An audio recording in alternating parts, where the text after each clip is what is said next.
Hello எல்லாருக்கும் வணக்கம். இந்த வீடியோவில் காந்தா படத்தோட ரிவ்யூ தான் பார்க்க போகிறோம். வாங்க பேசலாம். சொல்லுங்க பாப்போம். ஃபர்ஸ்ட் படம் எப்படி இருக்கு? நான் ரொம்ப எதிர்பார்ப்போட போனேன். ஏன்னா ரீசெண்ட் டைமில் துல்கருடைய நடிப்பில் ரிலீஸ் ஆன எல்லா பீரியாடிக்கல் படம் பார்த்தீங்கன்னா செம்ம ஹிட்டு. சீதாராமமாக இருக்கட்டும், அதுக்கு முன்னால் நடிகர் திலகம், இப்போ லாஸ்ட்டாக வந்த லக்கி பாஸ்கர். ஸோ அந்த மைண்ட் செட்டில் போனேன். ட்ரெய்லரும் கலக்கலாக இருந்துச்சு. ஆனால் என்ன அந்த அளவுக்கு ஒரு என்கேஜ் பண்ணல படம். எனக்கு கொஞ்சம் டிசப்பாயின்மெண்ட். ஓ, நான் முதல்ல எல்லாத்தையும் சொல்ல வரல, பட் ப்ளஸ் நிறைய இருக்குது. நிறைய ட்ரை பண்ணியிருக்காங்க படத்தில். எனக்கு இப்போ நீங்க சொன்ன வரிசைகள்லேயே பார்த்தீங்கன்னா துல்கரோட நடிப்பு, அவரோட அந்த பெர்ஃபார்மன்ஸ் எப்படி இவ்வளோ டிஃப்ரெண்ட்டான சப்ஜெக்ட்ஸ் வந்து சூஸ் பண்ணுறாரு நம்ம சொல்லிட்டு இருந்தோம். ஸோ அவரோட ஓவரால் பெர்ஃபார்மன்ஸ் எப்படி இருந்தது? இல்லை, படமே பார்த்தீங்கன்னா ஒரு நல்ல ட்ரை. அவங்க வந்து ஒரு துல்கருக்கு எப்பயுமே அந்த ஒரு அர்ஜி இருக்குது. எப்பயுமே ஒரு புதுசாக எதாவது பண்ணணும், அதை என்டர்டெய்னிங் இதில் எல்லாருக்கும் பிடிச்ச மாதிரி கொடுக்கணும்னு சொல்லிட்டு அதில் ஓரளவுக்கு ஜெயிச்சிருக்காங்க. நிறையா ட்ரை பண்ணியிருக்காங்க, நிறைய எஃபோர்ட் போட்டிருக்காங்க. அதை பார்த்தாலே தெரியுது. கதை வந்து ரெண்டு பேருக்குமான ஒரு ஈகோ கிளாஷ் தான். ஒரு இயக்குனர், ஒரு நடிகர். அதை ட்ரெயிலர்லேயே காமிச்சிருப்பாங்க. அந்த ஈகோ எப்படி போகுது, அந்த படம் பண்ணாங்களா இல்லையா?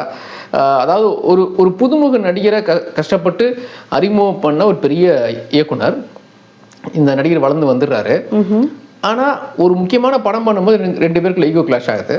அந்த படம் நின்றுது. மறுபடியும் இந்த படத்தை எடுத்தாங்களா இல்லையாங்கிறதான் கதை. ஸோ நல்லா பண்ணியிருக்காங்க.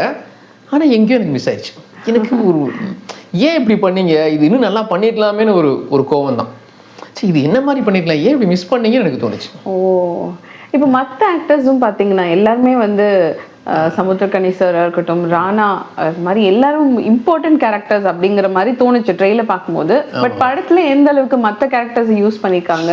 நீங்கள் முதல்ல துல்கரை பற்றி கேட்டீங்க. துல்கர் வந்து உண்மையிலே படத்துக்கு பெரிய ப்ளஸ் பாயிண்ட், ஒரு பேக் பண்ண. அஃப்கோர்ஸ் துல்கர் தான் ஒரு படம்னா செம்மையாக பண்ணியிருக்காரு. இப்போ என்ன, அதாவது இந்த மனுஷன் வந்து மகா நடிகம்பா அப்படின்னு சொல்கிற மாதிரி ஒரு 4 சீன் இருக்கு. ஒரு சீக்வன்ஸில் பார்த்தீங்கன்னா சமுத்திரகனி சார் வந்து அவர் தான் டேரக்டர்ல, செட்டில் நான் தான் கிங்னு சொல்கிற மாதிரி ஒரு சீனை கொஞ்சம் மாற்றுவார் பேட்டர்ன். நான் உன்னை மாட்ட வைக்கிறேன் பாருன்னு சொல்லி ரொம்ப கஷ்டமான ஒவ்வொரு ஸ்டெப்புக்கும் பார்த்தீங்கன்னா இங்கே இந்த மூடு வரணும், அந்த மூடு வரும்னு சொல்லிட்டே வருவார். அதை துல்கர் நடிச்சிருப்பார். டீசர் லைட்டாக காமிச்சிருப்பாங்க, பின்னிட்டார் மனுஷன். அவ்வளோ சூப்பரான பெர்ஃபார்மன்ஸ் துல்கர். அதாவது 60s 50s நடிக்கும் போது ஒரு ஹீரோவுடைய மேனரிசம், முகபாவனைலாம் இருக்குல்ல, அதை சூப்பராக கொண்டு வந்துருப்பாங்க. இன்னொரு சீனில் பார்த்தீங்கன்னா இவரை டாமினேட் பண்ணுற மாதிரி ஹீரோயின் வந்து ஒன்று பண்ணிடுவாங்க, டக்குன்னு அரைஞ்சிருவாங்க. ஒன்முறைன்னு சொல்லி போவார். அது வந்து பார்த்தீங்கன்னா துல்கரை வந்து கம்மியாக காட்டுற மாதிரி இருக்கும். பட் அந்த சீனே அவருக்கு ஏற்ற மாதிரி மாற்றிப்பார் தன்னோட ஆக்டிங்னால. சமுத்திரகனிக்கு வந்து துல்கர் அப்படி இருந்தாலும் மிரண்டு போய் பார்ப்பார், இது உண்மையில் நடிகன் தான்ப்பா அப்படிங்கிற மாதிரி. ஸோ அந்த மாதிரி நிறையா மூமெண்ட்ஸ் இருக்குது படத்தில். துல்கர் வந்து பெஸ்ட்டு பெர்ஃபார்மன்ஸ். ஆனால் அது எல்லாம் வீணாக போன மாதிரி எனக்கு ஒரு ஃபீல். நீங்கள் மற்ற நடிகர்கள் பற்றி கேட்டீங்களா? ஆமாம், உண்மைதான். நிறையா, அதாவது பார்த்தீங்கன்னா ஆக்சுவலி மூணு ஆக்டர் தாங்க மெயின் இந்த படத்தில்.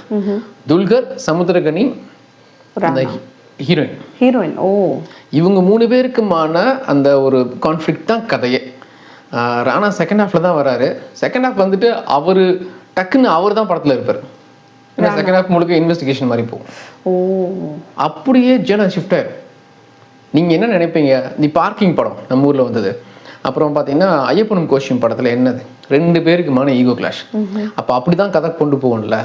திடீர்னு கதையே இதாகி செகண்ட் ஹாஃப் வேறு ஜேர்னலில் போக ஆரம்பிச்சிடும். அது ராணா தான் செகண்ட் ஹாஃப்ல ஹீரோ மாதிரி இருப்பார். இல்லை, ஆனால் இப்படி இப்போ போகிறதுனால அது இன்னும் சுவாரஸ்யம் கூட்டுச்சா இல்லைன்னா கம்மியாச்சு? டக்குன்னு துல்கர் இருக்க மாட்டார், கதையை ஷிஃப்ட் ஆயிடுது.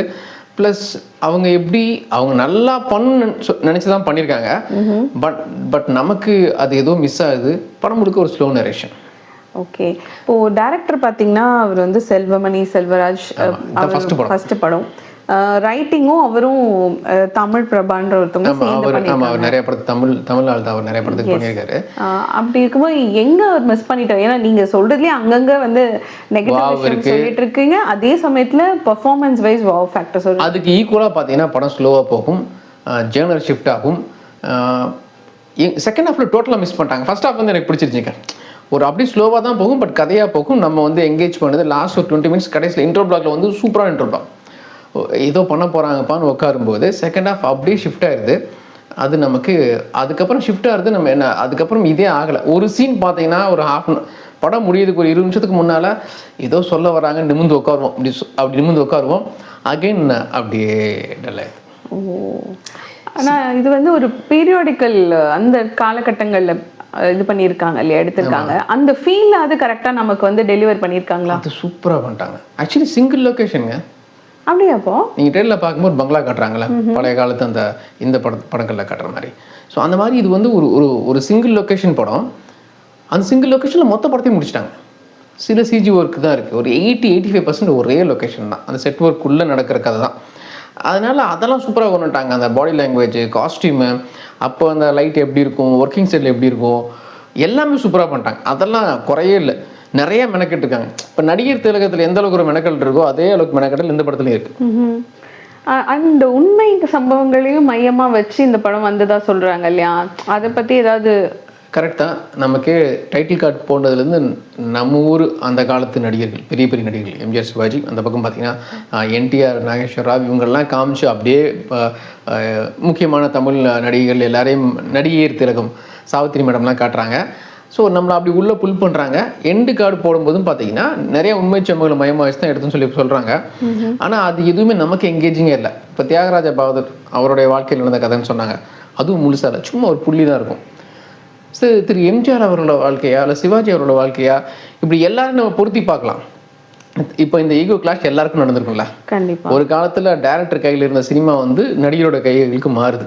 அந்த ஹீரோங்கிற இமேஜ் வரும்போது அதைத்தான் சொல்ல ட்ரை பண்ணியிருக்காங்க. ஆனால் அதை சரியாக சொல்லலை. ஓ, இப்போது படத்தில் எதெல்லாம் வந்து ப்ளஸ் அப்படின்னு நீங்கள் நினச்சிங்க, எதெல்லாம் வந்து இல்லை இது கொஞ்சம் மாற்றிருக்கலாம், இல்லை இது ஒர்க் அவுட் ஆகலை உங்களுக்கு? ப்ளஸ்ன்னா துல்கருங்க. துல்கர் இந்த பீரியாடிக்கல் ட்ராமா அப்போ நடந்த உண்மை சம்பவங்களை மையமாக வச்சு ஒரு கதை சொல்ல ட்ரை பண்ணியிருக்காங்க. அதுலேயே ஒரு த்ரில்லர் சொல்ல ட்ரை பண்ணியிருக்காங்க.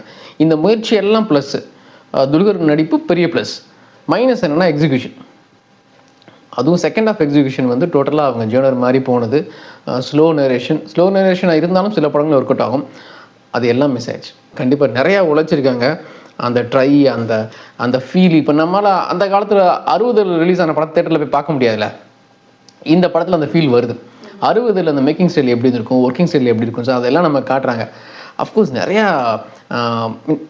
சொல்கிற மாதிரி நிறைய மூமெண்ட்ஸ் இருக்குது. முக்கியமாக துல்கரோட ஆக்டிங், நிறைய விஷயம் சொல்லலாம். அந்த லவ் ட்ராக் நல்லாயிருக்கும், நிறைய எமோஷன்ஸ், நிறைய டைலாக்ஸ் ரொம்ப சூப்பராக இருந்துச்சு. ஸோ தேட்டரில் போய் பாருங்கள். ஆனால் ரொம்ப மைண்டில் எக்ஸ்பெக்டேஷனோடு போகாதீங்க, அவ்வளோதான்.